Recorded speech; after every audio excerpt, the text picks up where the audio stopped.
جیسا کہ آپ کو معلوم ہے کہ کچھ دن پہلے ہمیں میڈیا کے ذریعے پتہ چلا کہ کیبنٹ نے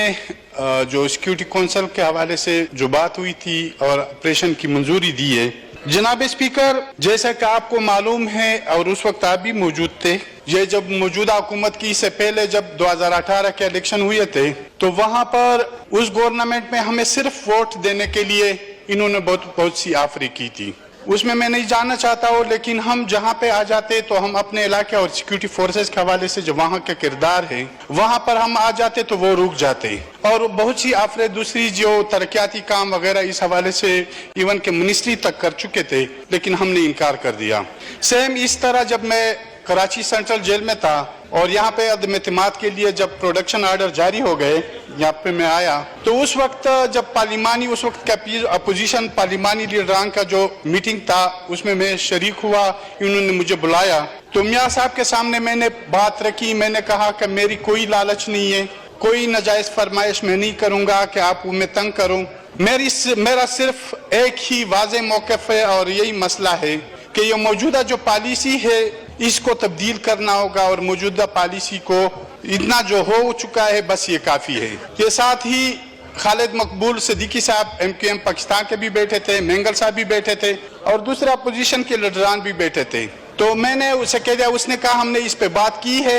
اور یہ چیز آگے، کیونکہ انہوں نے کہا مہاجروں کا بھی یہی مسئلہ ہے، بلوچوں کا بھی یہی مسئلہ ہے، ہم اس چیز کو ختم کریں گے، اور میں نے ان سے بات کی ہے کہ ہم اس مسئلے کو ختم کریں گے. تو جناب اسپیکر، اب پھر مہنگائی، بے روزگاری، بدامنی کے علاوہ انہوں نے پھر بھی آپریشنوں کی اجازت دی ہے. جیسا کہ آپ کو معلوم ہے اور آپ لوگوں نے اس پارلیمنٹ کے فلور پہ کہا ہے کہ جب ان سے معاہدے کروائے جا رہے تھے افغانستان میں وفد بھیج کے، یہاں پہ پارلیمنٹ کو، قوم کو، اور خصوصاً ہمیں یہ بھی معلوم ہوا ہے کہ GHQ کو بھی اعتماد میں نہیں لیا گیا تھا. تو جناب اسپیکر، ہم ایک ہی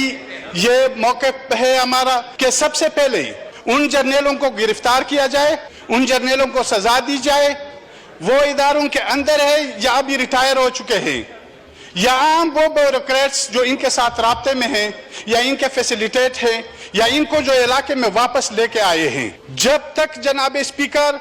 ان جرنیلوں کو گرفتار نہیں کیا جائے، ان کو یہاں پہ لایا نہ جائے اور ان سے ان عمل کو کاٹا نہ جائے اور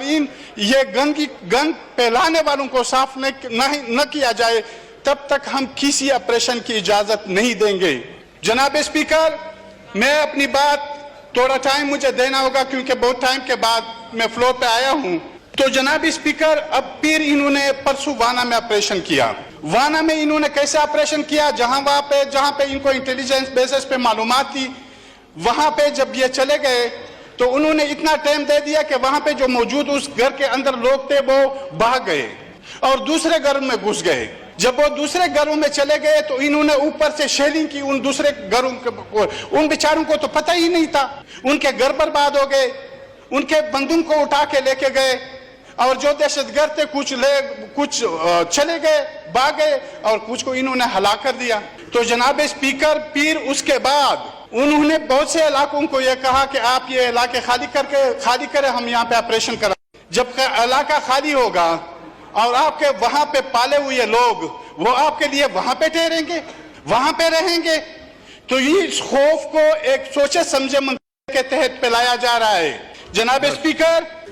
اسپیکر، میں موجودہ حکومت سے یہ اپیل کروں گا، بلکہ درخواست کروں گا کہ اس عمل کو روکا جائے. جیسے میں نے پہلے کہا کہ ان لوگوں کو سزا دی جائے جو اس کے ذمہ داران ہیں، کیونکہ اب یہ بات بہت واضح ہو چکی ہے. یہ لوگ اب وزیرستان سے زیادہ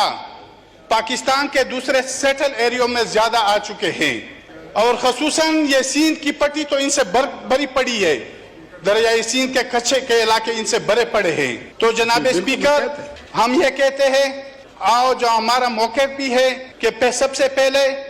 ان جرنیلوں کے خلاف کارروائی کی جائے جو ریٹائر ہے یا حاضر سروس ہے، جو ان کے پیچھے ہے، ان کو لائے گئے ہیں، ان کو یہ علاقے حوالے کیے گئے،